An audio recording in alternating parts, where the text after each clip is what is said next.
And when most of the leaders have been talking about net zero, and that too, for example, in India in 2070, it seems to be a bit far away, a bit ambiguous, and not very sure of what needs to be done.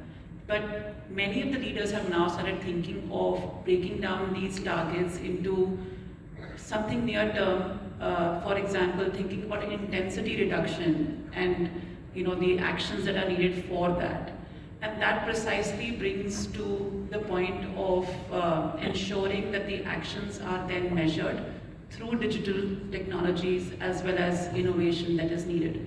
So it is a top-down commitment that I see from the leaders, but being driven throughout the organization as part of an action-oriented culture. Second, innovation is important, but so is the risk-taking appetite and investing behind that.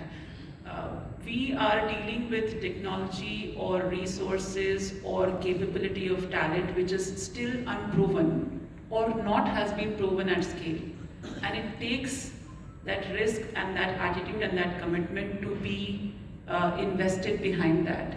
And for that, sustainable financing is actually quite critical to be enabled, to be unlocked, not just from the large corporates, but from the government as well, and from various other sources of public financing that would be required.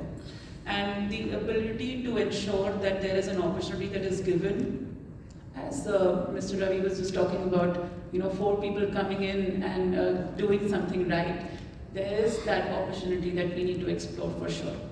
And last but not the least, many of the leaders are actually thinking about collaboration and not thinking of this in silos. It's not just about collaborating within the peers, within the same industry, but also ensuring collaboration across industry, because that's where the demand aggregation and the supply chain needs to work. And that's how the right to operate will have to be protected for the Indian players within the Indian ecosystem, but also the global ecosystem.